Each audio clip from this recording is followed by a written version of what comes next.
기독교 용어 가운데 중요한 용어 하나, 마라나타. 우리가 흔히 마라나타 그러죠.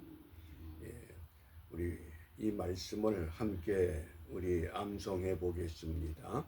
만일 누구든지 주를 사랑하지 아니하거든 저주를 받을지어다. 주께서 임하시느니라. 아멘. 여기 주께서 임하시느니라. 예, 마란 아타.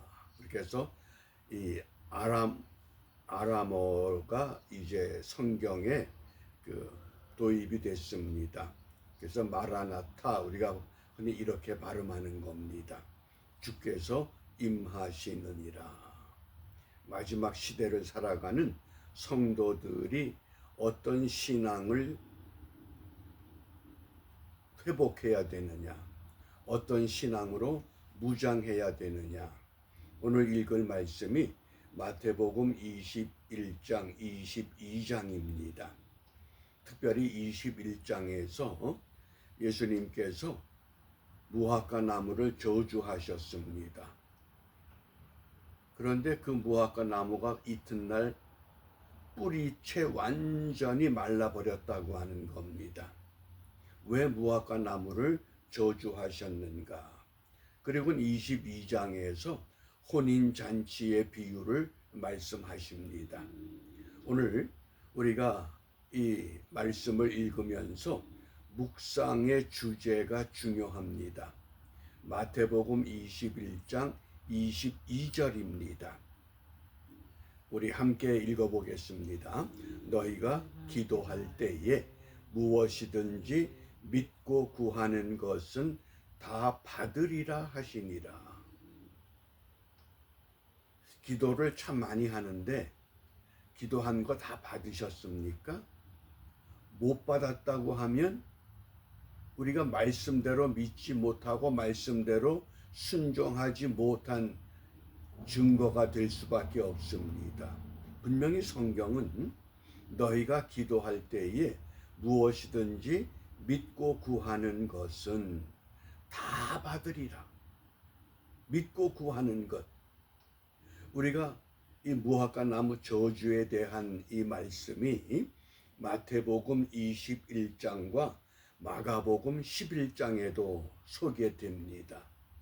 이 마가복음에서 예수님이 무엇을 말씀하셨는가, 무엇을 믿음이라고 하셨는가, 그걸 먼저 우리가 정확히 파악해야 오늘 이 말씀의 의미를 바르게 이해할 수 있고 우리 삶에 적용할 수 있습니다. 너희가 기도할 때에 무엇이든지 믿고 구하는 것 다 받으리라. 그런데 우리 현실을 보면 아직도 해결받지 못한 것들이 너무 많습니다. 그러면 믿고 구한 것이 아니었든지 아니면 믿고 구했는데 아직 때가 이르지 아니한 것인지. 예수님께서 무화과 나무를 저주합니다. 그런데 중요한 것은 무화과가 열매를 맺을 때가 아니라고 하셨습니다. 열매를 맺지 못하는 시기에 왜 예수님께서 무화과 나무, 잎이 무성한 무화과 나무에게 가서 열매를 찾습니까? 그게 맞질 않습니다. 논리적으로.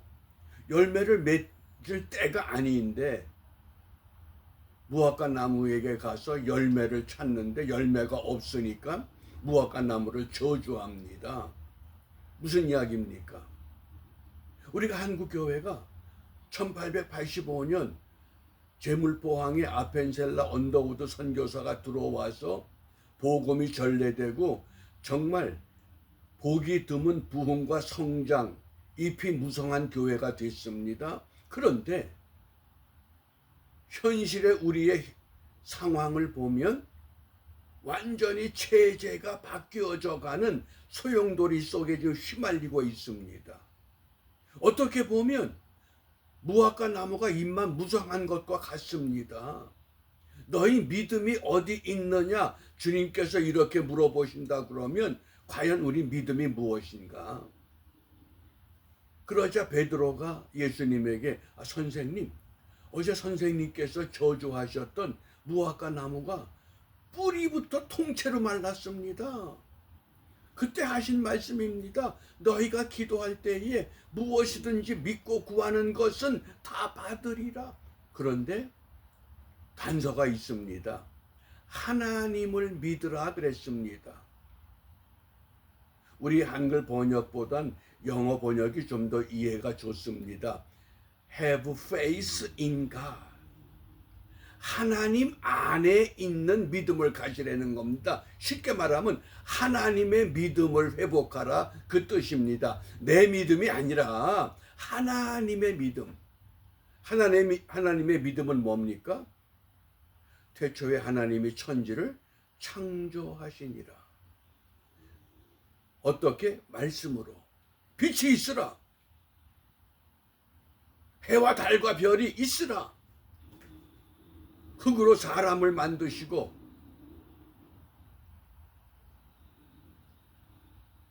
사람의 그 코에 생기를 불어넣으니까 살아있는 사람이 되는 그게 뭡니까? 그게 하나님의 믿음이라는 겁니다. 근데 우리가 그런 믿음이 아니잖아요. 내가 당장 있어야 할 것, 내가 긴급히 요구되는 것, 우리가 주로 그렇게 얽매여 있지. 정말 하나님의 믿음을 우리가 소유하고 있는가? 하나님을 믿을 때에 너희가 기도할 때 무엇이든지 믿고 구하는 것은 다 받게 된다고 하는 축복입니다. 그러면 우리가 하나님의 믿음을 어떻게 가져야 되느냐? 하나님 안에서의 믿음을 가지라. 이것은 좀 더 달리 쉽게 번역하면 하나님의 믿음을 회복하라. 하나님이 갖고 있는 그 믿음, 하나님이 우리에게 원하는 그 믿음, 내가 필요한 믿음이 아니라 그것을 우리가 세 가지로 요약할 수 있습니다. 첫 번째, 로마서 1장 17절입니다. 복음에는 하나님의 의가 나타나서 믿음으로 믿음에 이르게 하나니 기록된 바 오직 의인은 믿음으로 말미암아 살리라 함과 같으니라. 하나님을 믿으라고 하는 것은 첫 번째 믿음으로 살리라입니다. 내가 어떤 일을 만나든지 무슨 일을 당하든지 믿음으로 살겠다. 그게 하나님을 믿으라고 하는 첫 번째 믿음의 요소라고 하겠습니다. 그 다음 두 번째, 고린도후서 1장 24절입니다. 우리가 너희 믿음을 주관하려는 것이 아니요 오직 너희 기쁨을 돕는 자가 되려 함이니 이는 너희가 믿음에 섰습니다. 믿음으로 서리라. 첫 번째는 믿음으로 살리라. 두 번째는 믿음으로 서리라. 어떻습니까? 믿고 구한 것은 다 받을 것이라고 분명히 약속하셨기 때문에 그 약속을 부여잡고 내가 원하는 때, 내가 원하는 방법, 내가 원하는 형편으로 이루어지는 것이 아니라 믿음으로 살리라, 믿음으로 서리라. 그 다음에 세 번째가 고린도후서 5장 7절입니다. 이는 우리가 믿음으로 행하고 보는 것으로 하지 아니함이로라. 믿음으로 행하라. 영어 성경에 보면 이 행하라고 하는 것이 워크가 아니라 월크, 걸어가라 그 뜻입니다. 이는 우리가 믿음으로 걸어가라. 믿음으로 행하라는 건 믿음으로 걸어가라는 겁니다. 첫 번째, 믿음으로 살리라. 두 번째, 믿음으로 일어서라. 그 다음에 세 번째 뭡니까? 믿음으로 걸어가라. 믿음으로 나아가라. 그것이 하나님을 믿으라고 하는 have faith in God. 하나님 안에서의 믿음, 하나님의 믿음을 우리가 소유해야만 온전한 믿음의 삶을 지탱할 수 있다고 하는 것을 분명히 오늘 우리에게 일깨워 주십니다. 그러니까 하나님의 믿음이면 무화과 나무, 그 무화과 나무가 무엇을 비유합니까? 당시 유대인들을 비유한 겁니다. 유대인들의 형식적인 그 신앙, 입만 무성합니다.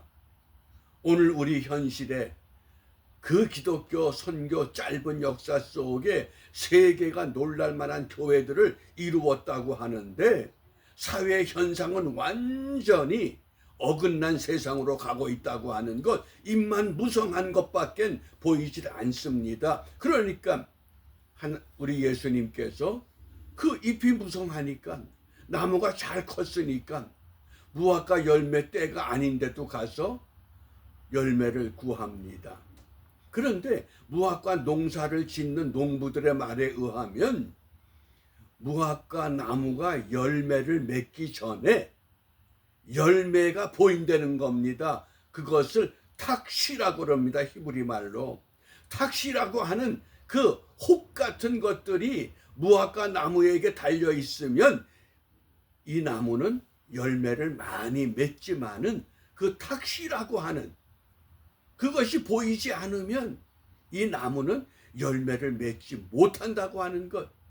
그런 예수님께서는 목수의 일을 하셨는데 이 농사, 이 원리도 너무나 잘 알고 계신 겁니다. 그런 이유 때문에 무화과 나무 때가 아닌데도 열매를 구하셨고 열매에 징조가 없기 때문에 참 예수의 징조가 없기 때문에 참 교회의 참 믿음의 징조가 없기 때문에 오늘 우리가 이런 어려움 가운데 처해 있고 고난을 통해서 하나님이 우리의 믿음을 연단하고 단련하여 온전한 믿음으로 세워가는 그런 과정이라 그러면 앞으로 우리에게 닥쳐올 고난이 얼마나 두렵습니까? 그래서 그런 어려움이 오기 전에 오늘 분명히 하나님을 믿으라. 하나님 안에 있는 믿음, 하나님이 원하는 믿음, 우리가 이것을 회복하기 위해서 오늘 우리가 기도할 때 골로새서 3장 17절입니다. 또 무엇을 하든지 말에나 일에나 다 주 예수의 이름으로 하고 예수 이름으로 예수 이름의 명예를 걸고 살자는 겁니다. 그를 힘입어 하나님 아버지께 감사하라. 그래서 오늘 우리 예수 이름으로 승리하리라. 어떻게? 하나님의 안에 있는 믿음 가지고 오늘 우리가 맡은 자리에서 어떤 무슨 일이 됐든지 우리가 주의 이름으로 승리하는 은총의 하루가 펼쳐지시기를 바랍니다. 기도하겠습니다.